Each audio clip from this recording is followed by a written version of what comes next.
Marie here with Uniquely Just Me. If you're new to my channel, welcome, and make sure you hit that subscribe button and that little bell right next to it so you never miss a video.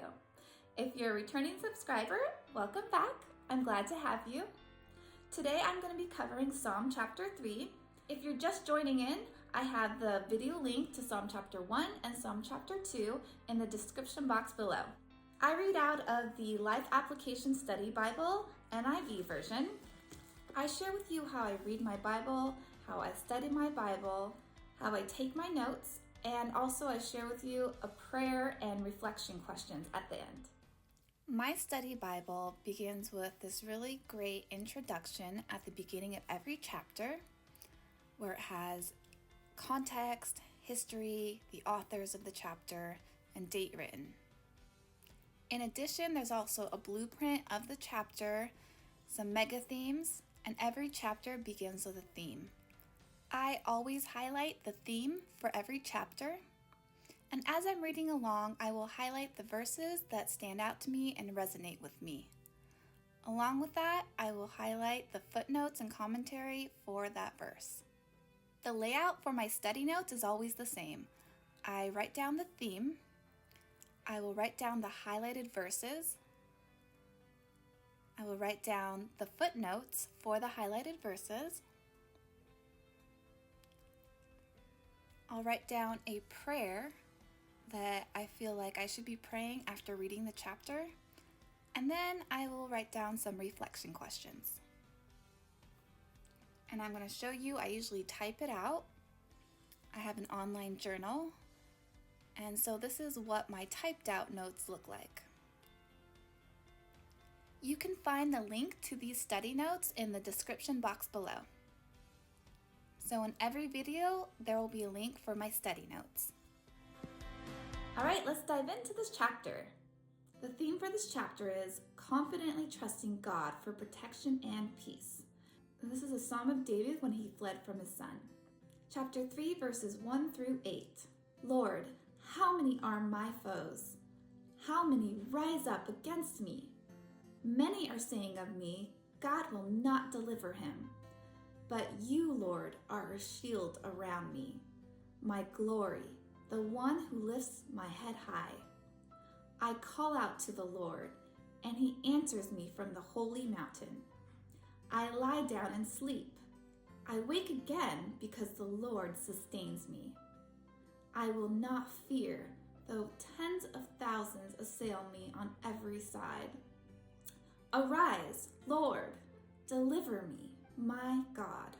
Strike all my enemies on the jaw. Break the teeth of the wicked. From the Lord comes deliverance. May your blessing be on your people. So I'm definitely aware, as I'm sure most of you are, that prayers in the Old Testament look a lot different from praying in the New Testament, where we pray for our enemies. And I know that can kind of seem maybe a little confusing. So I really like that the commentary explains David's heart and kind of explains the context for those type of prayers that he was praying against his enemies.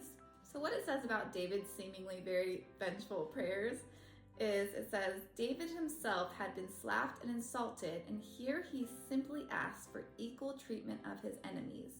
He did this not out of personal revenge, but for the sake of God's justice. Verse 8 shows the humility behind David's word. He realized that faith in God's timing was the answer to his question about the success the wicked had unfairly achieved. This description of God's anger reveals David's desire for justice against his persecutors. So what I got from this is David wasn't planning on acting on his revenge toward his enemies. So what he did is he just gave it all over to God, and he trusted justice to be in God's hands and through God's timing. All right, so we're going to go back to verse 1 and 2, which say, Lord, how many are my foes? How many rise up against me? Many are saying of me, God will not deliver him. The commentary for this says, David felt like he was in the minority. As many as 10,000 soldiers may have been surrounding him at this time. Not only did David's enemy view life differently, they actively sought to harm him. So this time David was running for his life from his son, Absalom, and all these enemies, this entire rebellion. I'm sure David was just going through an insane amount of emotions. I cannot even fathom what that would even feel like to be in that position. However, even in that position, David was still able to put his trust in God and be confident that no matter what the outcome was going to be of this, that God was still in control. Next is verse 3, which has some really good stuff to expand on. Verse 3 reads, "But you, Lord, are a shield around me, my glory, the one who lifts my head high. I call out to the Lord, and he answers me from his holy mountain." And I wrote my own summary of the commentary, and what I wrote is, at this time, David was running for his life from an army led by his son and enemies that were seeking to kill him. God had rescued David out of many situations that most should not have survived.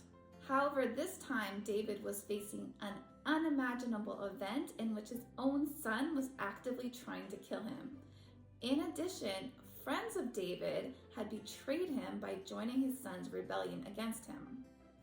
Even though David had a rich history in his glory for God, everyone thought that there was no way that God could help him this time. David was being told that the rebellion had gotten too great for him and his army to fight against. So he left his home and began running for his life.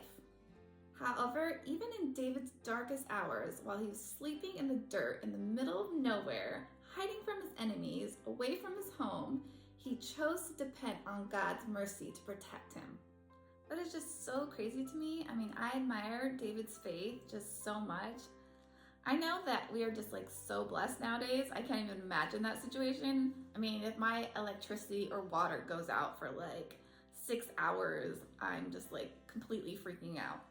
He had an incredible confidence that God was hearing his prayers and he was going to answer his prayers. And he never lost faith that God was still good and in control. I know that as a young Christian for myself, anytime circumstances went wrong, I blamed God. If people hurt me, I equated that to God hurting me. However, as I grew as a Christian, as I matured as a Christian, that kind of mindset began to dissipate. I've realized you don't have to be scared to be authentic with him. So even when you're angry, mad, frustrated, not understanding why things are happening, seek him, give it all to him, talk to him about it. He can handle all of it.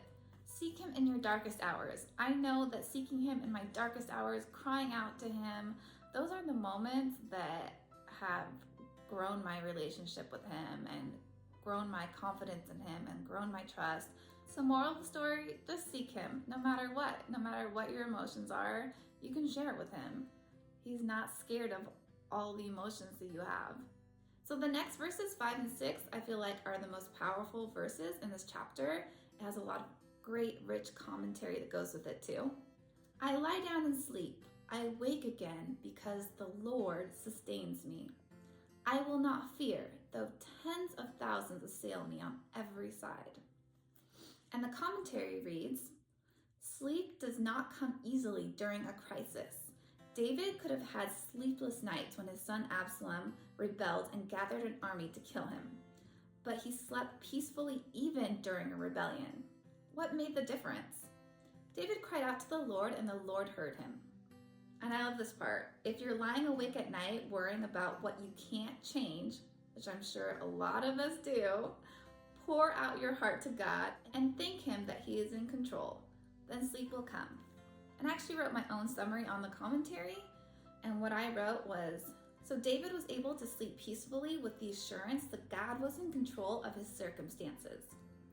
David trusted that God would answer his prayers. David's confidence in God's protection allowed him to not be fearful about things that he could not change. David leaned into God fully in absolute dependence for comfort and peace. The fact that he could even sleep in this situation indicates his trust in God, even though the world hated him and was out to destroy him. Salvation belongs to God. David sought God when all the circumstances seemed against him. I feel like the commentary on this verse is just so applicable, especially right now. I mean, 2020 has been such a crazy year. not only with just coronavirus. I know just a lot of people that are going through a lot of personal things. I know a lot of people that are experiencing a lot of loss. So this is just such an important reminder, especially right now, that when you're laying awake at night or you're worrying about things that you can't change, just give it to Him. Give Him all your worries, give Him all your heart, all your emotions, and just allow Him to give you that comfort and peace so you can be like David and be able to sleep peacefully, despite the whole world seeming like it's going to end right now. At least that's what I feel like most days lately. So hey, I haven't really been too worried about things going on because worst case scenario, the world ends and I get to be where I belong with Jesus. All right, so some of the reflection questions that I wrote down to think about throughout the week are: when I feel worried about life circumstances, do I trust that God is in control? Am I crying out to God with confidence that He will hear my prayers and give me peace? What can I learn from David's unshakable faith in God and apply to my relationship with God? And my prayer for this chapter is: Dear Father God, I pray for a heart like David that fully trusts that you will be my shield around me, no matter the circumstances. I pray that when I find myself worried and scared, that I seek your comfort and assurance. You are God who hears my prayers. I trust you, Lord, that you are the giver of peace in all circumstances. Help build in me the confidence to surrender my control to you. All right, everyone. Well, that concludes chapter 3. I would love to hear your comments below. Tell me what you got from this chapter. Let me know what's going on in your lives and how this might apply to your life, and if this fed you in any ways, and if you gained any insight or any reflections from this chapter. I hope you're having a wonderful week, and I hope you know that you are wonderfully loved and made and created to be uniquely just you.